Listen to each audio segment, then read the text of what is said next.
Das profundezas do silêncio, uma voz sussurra na minha mente. O que você está esperando? Comece a falar sobre o silêncio interior. Embora pasma com o tom impertinente da voz, não posso deixar de constatar que ela tem razão. Então, o silêncio interior. Essa é a chave. Minha abordagem é baseada na ideia simples de que é difícil agir sobre o ambiente e que as únicas mudanças reais que podemos fazer são aquelas que dependem de nós e de nosso próprio comportamento.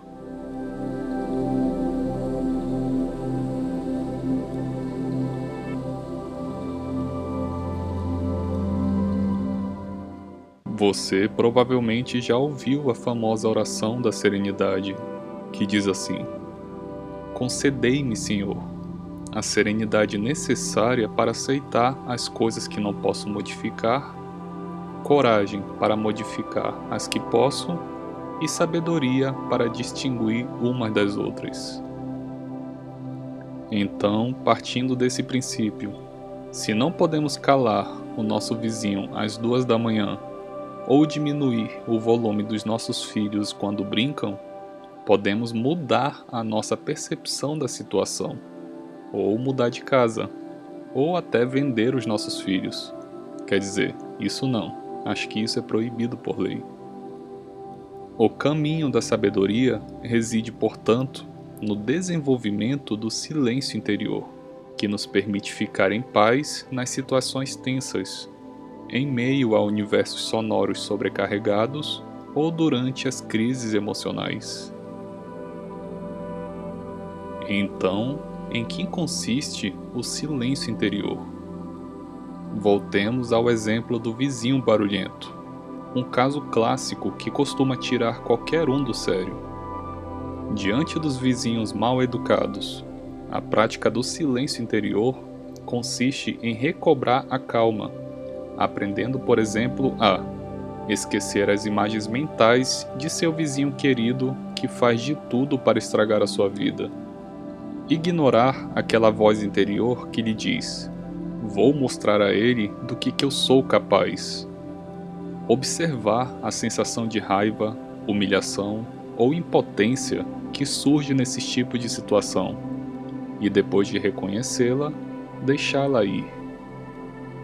Quando adotamos essas estratégias, nos tornamos capazes de desenvolver um novo ritmo interno, um senso de calma que nos conduz a uma vida mais satisfatória.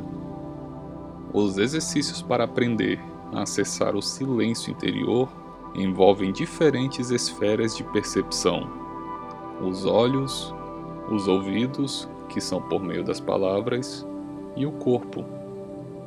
Para cada uma delas, você vai encontrar exemplos específicos e pequenos segredos para colocá-los em prática no seu dia a dia.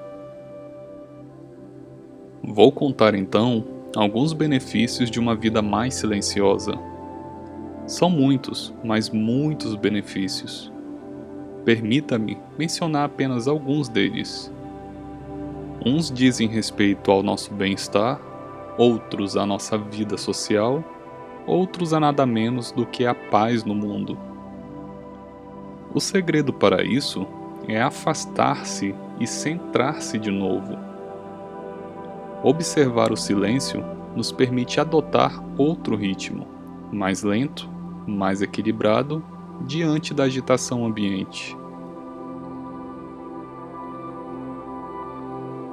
Na época dos atentados terroristas na França, em 2015, o frenesi da mídia talvez tenha gerado mais angústia e ansiedade na população do que os fatos em si.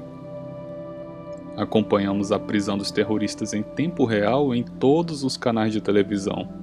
Colocamos Je suis Charlie na foto do perfil do Facebook e comentamos e compartilhamos à exaustão todo tipo de microinformação.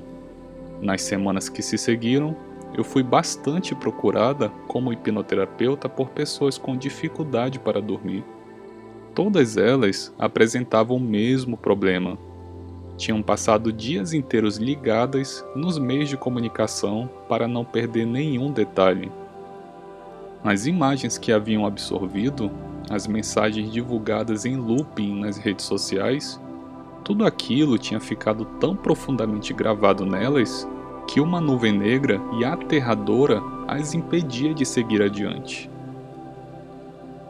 A situação teria sido muito diferente se tivessem praticado o silêncio midiático, escutar as notícias aos poucos, retirar-se das redes sociais por uns dias e evitar conversas angustiantes.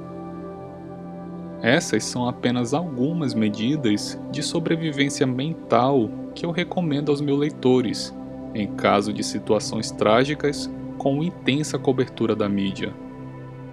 O resultado, então, será menos estresse, inquietude ou sensação de perigo, e muito menos negatividade espalhada no mundo.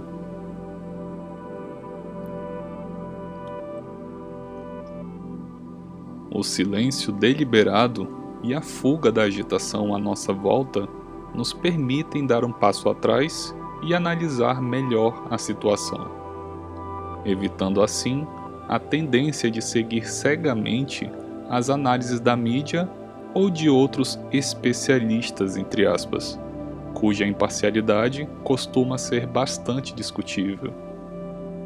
A mesma regra se aplica aos conflitos que enfrentamos no trabalho, na família e em outros espaços de convívio.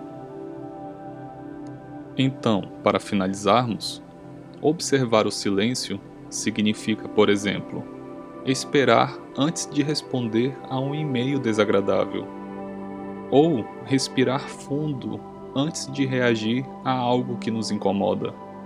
Isso, por si só, já nos ajuda.